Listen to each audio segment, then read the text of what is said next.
Welcome again, business crew. It's Peter Solanico here, business mentor, coach, and consultant. This is part 4.2.2 of the Financial Crisis Ahead series, and the focus today is on recession beating strategies for business. In part 4.2, I outlined the characteristics of an economic and financial crisis, and I explained that the general practice will be that the consumer will tend to be very price sensitive because a lot of consumers will actually be lacking disposable income.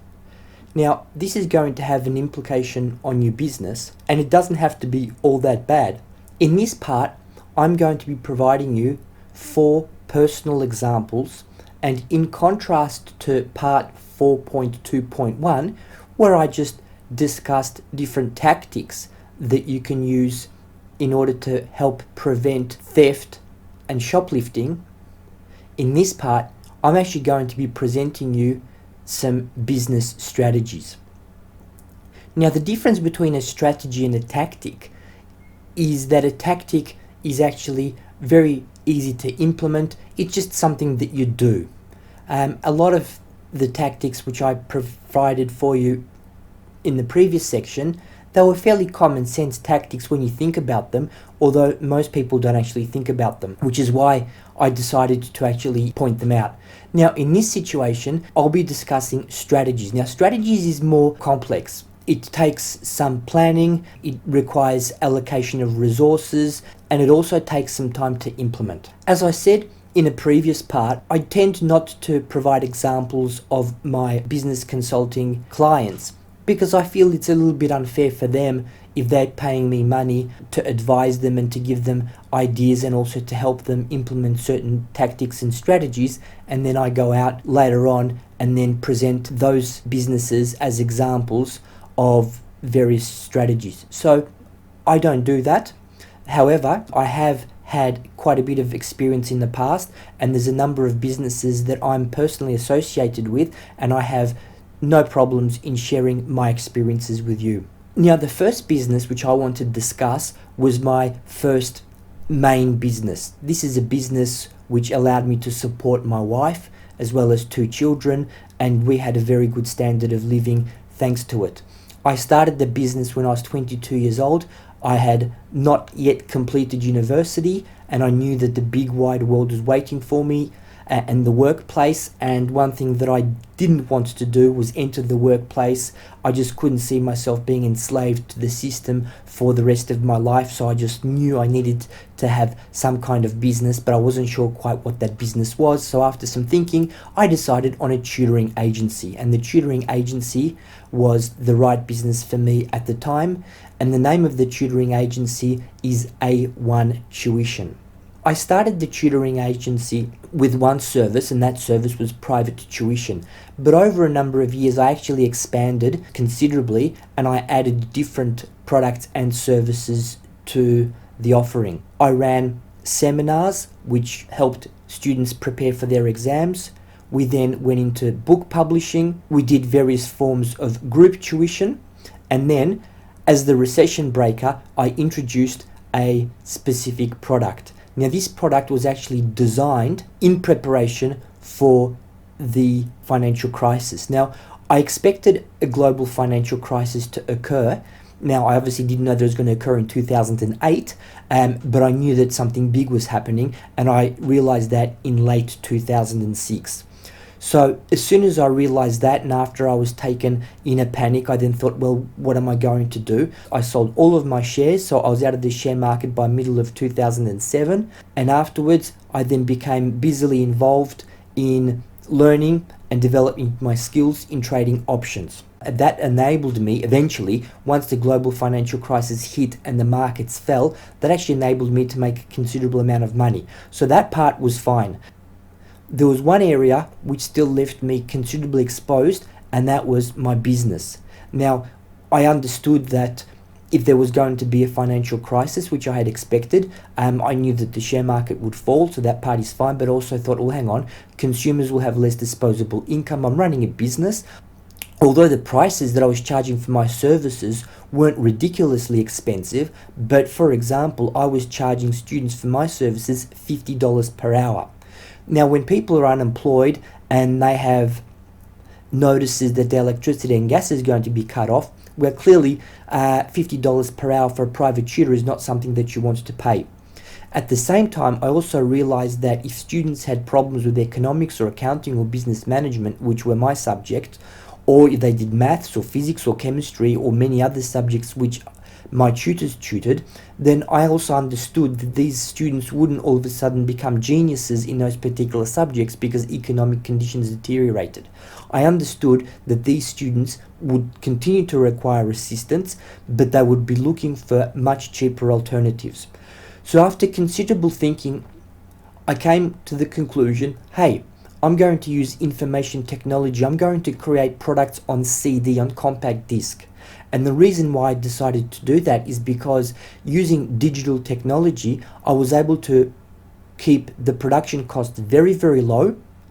And this would allow me to sell the products at a considerably low price, certainly much lower than private tuition, and still make a fairly large margin. So I thought, well, look, I'll probably miss out on my $50 per hour, which is obviously not good because I won't have any income. But if I introduce educational products onto the market for a growing number of subjects, then even though I will make less money per product, I will be able to sell quite a lot of products, and this will keep me afloat. And certainly it'll buy me some time, and whilst my competing tutoring agencies would be going out of business because there just wouldn't be the demand for it, I would still be able to stay afloat because I would have considerable income coming in from my low-priced product. So what can you learn from this? If you are providing a good or a service which tends to be more of a luxury good or service, in other words, it's not a necessity, then you really should consider launching some kind of cheaper version or a cheaper alternative of that product or service.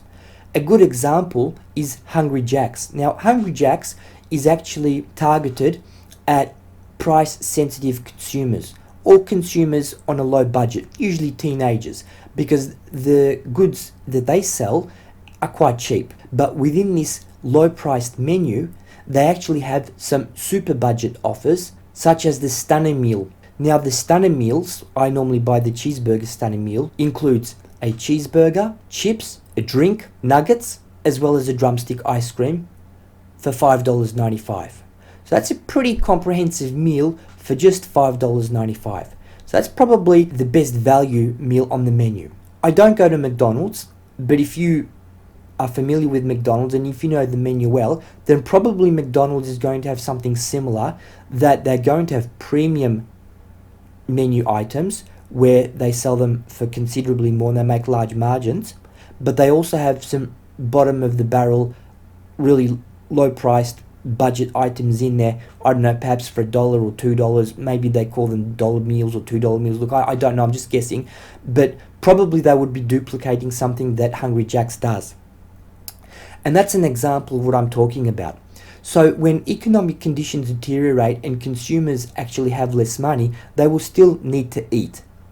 And they will still go to either McDonald's or Hungry Jack's because these are quite cheap alternatives, or they might go to a fish and chip shop. But to remain competitive, both of these fast food chains have actually introduced a super budget menu to entice the super price sensitive consumer and still remain in business. Now, this principle pretty much was something that I applied in my business, and this is something that you should consider applying in your business. This is an example of a business strategy. It's not something that you can just click your fingers at and think, okay, well, I know what to do now, I'm going to do it tomorrow.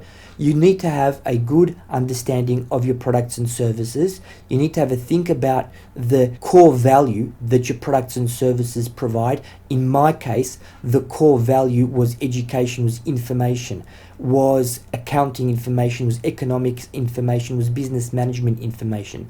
Students acquired that sort of information. Now, I could have provided that information to them personally in a one-to-one situation. I could have sold them a book, or I could have provided that information on a compact disc. Now, the compact disc was quite easy for me because the costs of production were very low, and it also enabled me to provide a unique product, launch it onto the market, and in fact, I actually patented that product. It's called the Cram Box, and I distributed that product into a number of different academic stores. So all in all, very, very good strategy. It took me about 1.5 years to implement, and it took me about 2 years to actually launch it and get it into the bookstores, which just so happens that it did coincide with the melting of the markets and economic deterioration.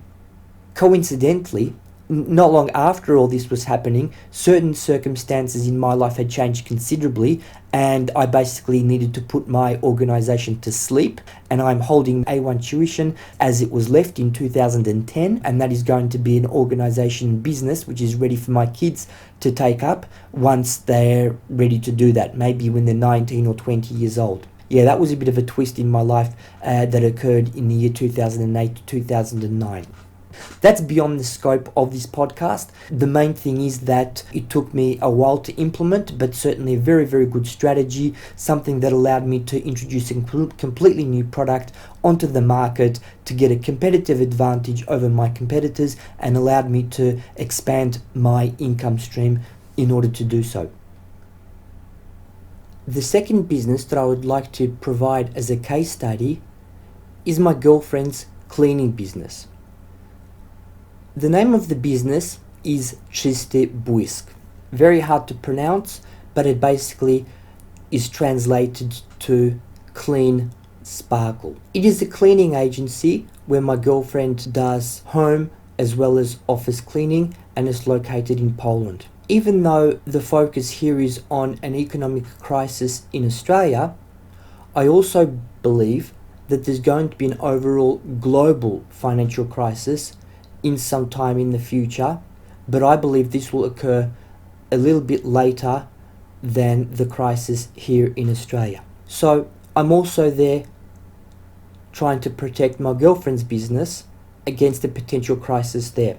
And there's a second reason why I have implemented the strategy which I have for my girlfriend, is also a very similar reason why I did that for my tutoring agency, which I mentioned before, A1 Tuition. And that is because there are very low barriers to entry. Whenever there's an economic crisis and people lose their jobs, which is something that I discussed in an earlier podcast, unemployment tends to rise. Now, it doesn't matter how qualified you are, it doesn't matter how educated you are, you're probably going to lose your job. That's because all sorts of jobs get lost. We still need to live, we still have debts to pay, we still have kids to bring up, we still need to eat, so we have to have an income. Certain businesses, such as cleaning businesses or a tutoring agency, they have very low barriers to entry, meaning that it's very easy for somebody to enter that industry. Let's just say that I'm working as a stockbroker, which is something that I was actually supposed to do after finishing university. So I'm working as a stockbroker, and I completed my tertiary education as well as post-tertiary education, and I lose my job. I'm applying for different jobs, but because economic conditions have deteriorated, the financial industry has been hit pretty hard, I just can't get another job. So what am I going to do? Well, I look for the next best alternatives. And one of these alternatives is actually tuition. Because I'm qualified in and experienced in business and management and marketing and economics, I'm able to teach. And so even though I don't have a formal diploma of education, so I can't go and teach at a school, but I can actually tutor, and I can actually tutor at a fairly good rate, because the going rate at the moment is about $40 per hour, certainly over 30, 40, 50 and over. So that's something that's a pretty good alternative for me. This is something that will be applicable to engineers who lose their job, to physicists who lose their job, and many other fields. They will actually be able to tutor physics, chemistry, maths, or one of many other subjects. The same applies to cleaning. Cleaning is an industry that's very easy to enter. So if things deteriorate in Poland, and in contrast to Australia, cleaning is an important role for the woman in Poland. Women don't mind cleaning, they feel that it's their role and it's something that they take very seriously. So when people become unemployed, particularly women, cleaning is something that is actually second nature to them, and that is something that they will be wanting to do. And so they will advertise their services. Now, this is clearly not going to be good for my girlfriend, because all of a sudden there's going to be all these different competitors competing. So what I have decided to do for her, I said to her, look, because one part of your cleaning service is domestic cleaning, you and your cleaning staff actually go to different people's homes. And I said it would be good if you actually expand your services from simply cleaning to domestic services, which would include manicures and pedicures. Now, the reason why I chose manicures and pedicures is because this is something that my girlfriend has talent in. This is something that is of interest to my girlfriend. She has the equipment and she has the experience. So I said to her, look, it's very easy for you to add on a complimentary service. By doing that, what you're actually doing is you are shielding yourself from a potential increase in competitors in cleaning, because you aren't simply now competing against other cleaners, but you're also competing now against people who are providing beauty care. And secondly, you're increasing the barrier to entry here, because whilst cleaning is second nature to most females in Poland and you don't need to invest a lot, it's not that simple to provide manicures and pedicures, because you do need certain experience and you need a variety of commercial grade product. So what you're effectively doing is you are now diversifying your revenue streams, and now you are reducing your risk by expanding into different industries, and you are competing in different industries. But for you, it's actually very, very simple to do, because you can start by advertising to your existing clients. And when you are doing commercial cleaning, because you're already in there, your foot's already in the door, you're already servicing these individuals. These individuals have a lot of staff members that work for them. So once again, because you are in there, once you provide your marketing materials, you've got access to all these different individuals who already know you from your cleaning services. So it's actually very, very simple. And so you can take advantage of what is called economies of scope. So now you're able to advertise not just the cleaning services, but you're able to advertise your beauty services as well on the one advertisement, and you're able to place these in different areas where you're advertising your cleaning services already. So once again, not something you can implement at the click of your fingertips, but well, in this case, it's actually a very quick and very natural progression for her, and it's something that will be able to shield her from potential increase in competitors, and it will also help her to diversify her revenue streams if and when an economic crisis is going to affect her market, and if there is going to be a fall in demand for commercial as well as domestic cleaning, she will provide a secondary service, a similar service, and will be able to support herself in that respect. And this is something which I did with my tutoring agents. I found that tutoring is quite an easy industry to enter, which is why I expanded into revision classes, I expanded into study notes, I expanded into various forms of group tuition, and then eventually into digital education. So the more I expanded into different areas, yet very complementary, I was able to keep abreast of my competitors, and as a result of this, I was expanding my revenue streams, and thanks to that, I was able to support a wife who never worked, not even one day. I was able to support 2 kids, and we're able to have 2 cars, live in a good area, and travel to different parts of the world on an annual basis. So what is the takeaway from these 2 examples?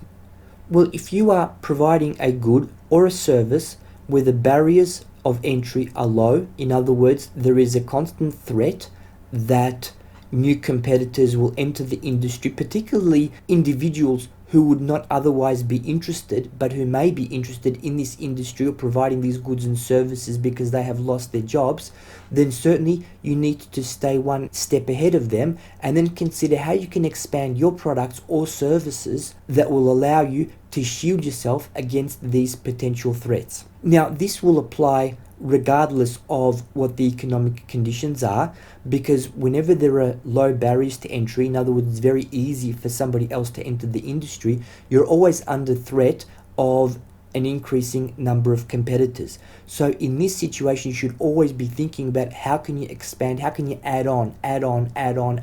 Many organizations around the world do that, and these are called conglomerates.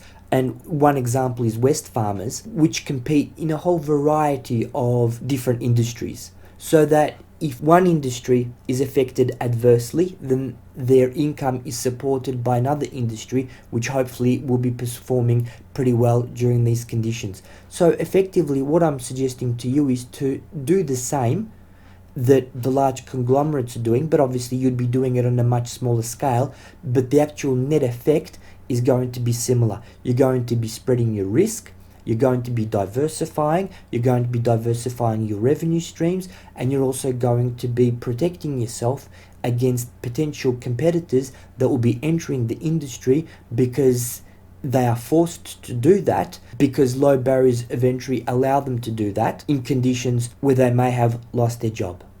A third example is the example of my tourism business, which is called 69 Tours.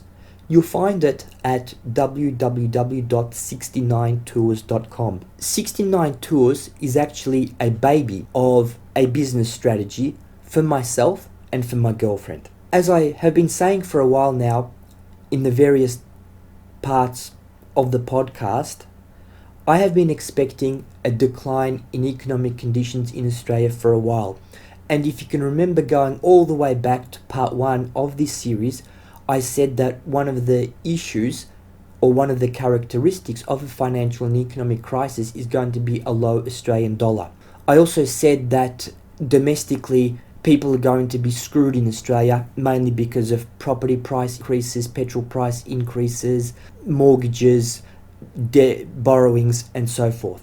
Now, because I provide business consultancy, even though $100 per hour, which is the price I charge, isn't exorbitant. In fact, it's a very, very good price, considering the fact that personal trainers, so you can look a little bit better, may charge you $50, $60, $80, perhaps even $100 per hour. So even though I'm charging $100 per hour for you to make a lot more money, for you to improve your lifestyle, I also understand that when there are economic conditions are deteriorating, and when you just simply don't have the money, well, regardless of how clever an investment that is, you won't be able to afford it. And as a result, you might be wanting to use my services, you might find that they are going to be helpful for you, but if you don't have the cash, you don't have the cash, and so I lose potential customers. So I have then decided to look abroad. And I'm thinking, well, if the Australian dollar is going to fall, which is something that I believe is going to happen, that is going to help make tourism in Australia cheaper for overseas people. And so I can capitalize on that by providing a tourism service, because I believe that tourism is actually going to be prosperous over the next few years if the Australian dollar declines, but at the same time, if the world is not facing a financial crisis. If it is, then clearly that is going to dampen tourism demand. However, there is a second reason why I've created 69 Tours, not just so I can tap into the potential tourism market, but also, once again, going back to my girlfriend. My girlfriend is overseas, she's in Poland.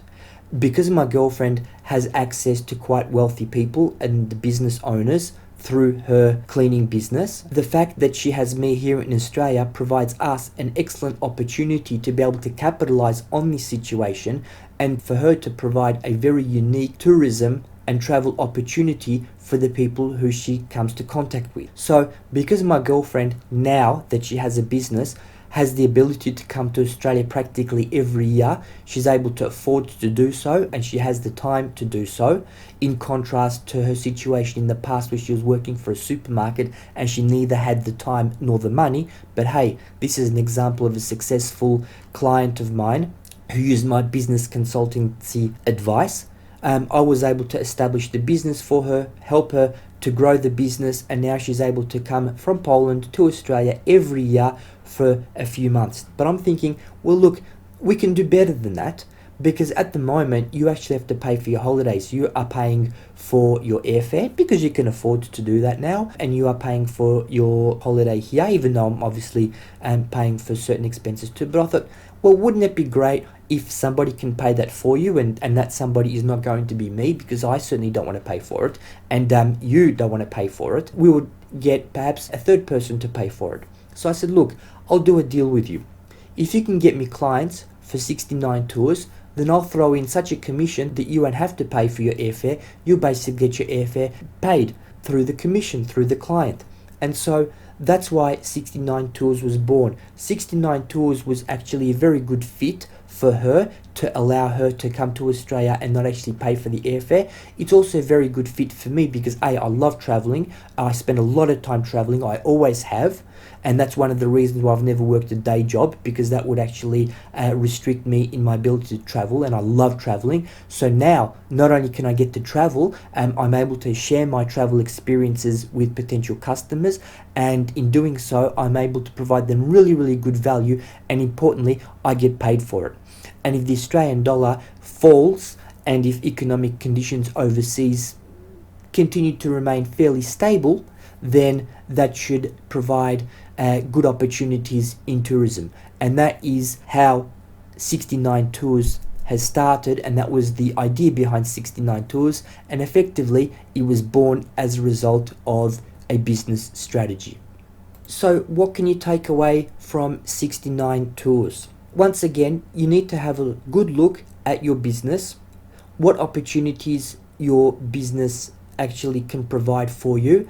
Have a think about what some of the other skills you may have, what some of your interests are, and then potentially consider expanding and moving into an industry that provides a good opportunity, with an understanding that the industry that you're in now may be affected adversely, such as the retail industry. And I actually did a podcast especially for that, which talks about retail in Australia, and generally it's very, very bad.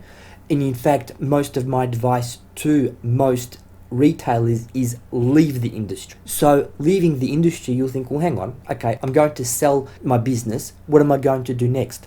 Well, this is where 69 Tours comes in. Do an environmental scan and have a think about what other potential industries provide opportunities, taking into account that economic conditions in Australia may deteriorate. Also, if you are going to be considering selling your business or moving away from your business, then you're going to be a free man or a free woman.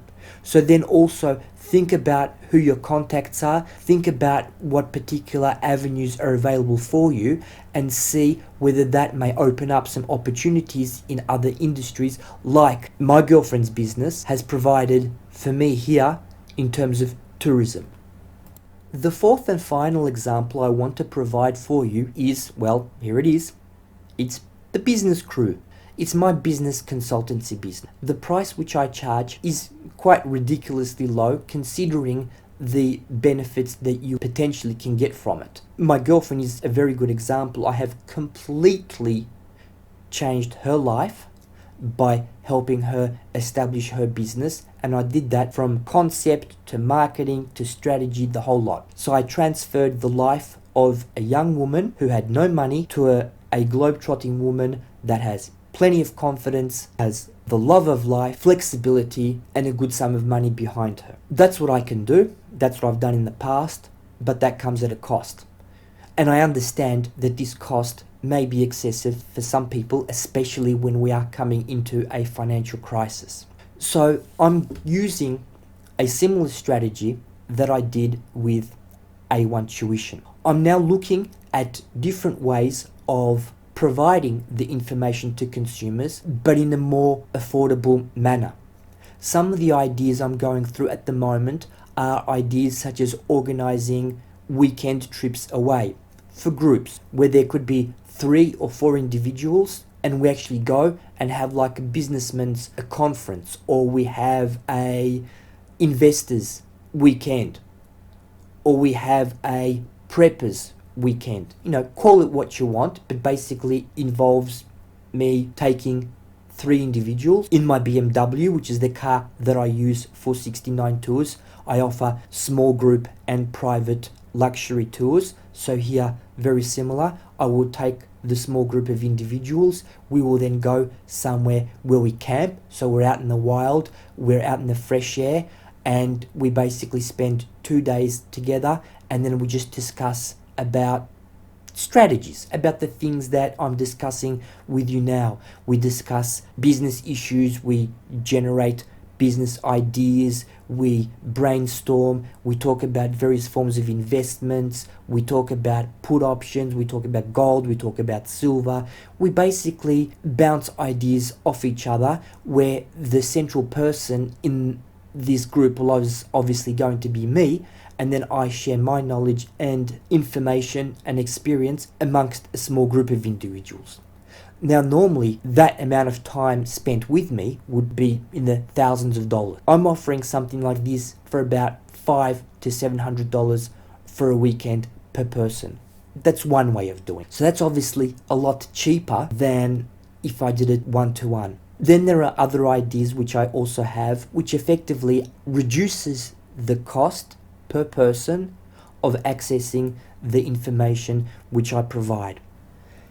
If you go to the Business Crew website, which you'll find at www.businesscrew.com, you'll find that I also provide ebooks.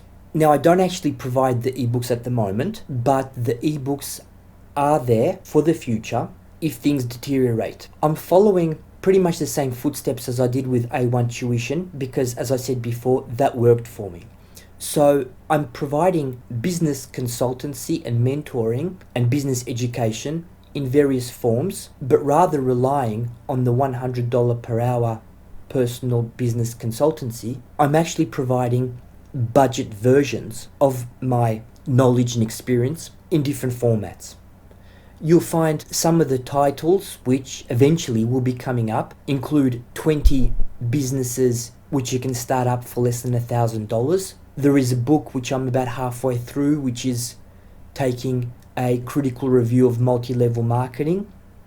And there are many other titles which I have planned, but I haven't even started yet because, well, I'm just busy doing the things that I'm doing at the moment. So as you can see, the advice I've been providing you guys over the past, well, few weeks now, perhaps even a month in these podcasts about the financial economic crisis are fair and true. And I'm doing these myself. You remember when I was criticizing the gold and silver spruikers who keep telling us to buy gold because gold and silver is going to go up, and they've been saying that for the past 30, 40, 50, 100 years perhaps. So while they're telling us to buy, they're selling them. In this situation, I'm telling you, or I'm advising you, or I'm asking you to consider to do certain things, like to learn new skills, to consider moving into a different industry or expanding your services or introducing a budget version of your good or service, or perhaps consider ways to generate additional income. Well, I'm doing all of these things. So that's the way that I work with my clients. I'm a down-to-earth guy. I like to wear tracksuits and t-shirts and sneakers, and I preach what I practice. So I know what you guys are going through. I know what panic is. I know how stressful options trading is. I know about the concern about the future, and I know about the hardships involved in trying to do something. So I know about all this, and I'm just really happy that I'm able to share this with you guys through this podcast, which is another example of a business strategy that allows me to diversify my income streams by hopefully one day being able to make a little bit of money from these podcasts. To sum up, you have 4 different businesses over 4 different periods of time. A1 Tuition going back 25 years pre-global financial crisis. I told you what I did to prepare for the global financial crisis. We have another business, my girlfriend's business, which is overseas. We have the Business Crew business, which is my existing business, which I've got here.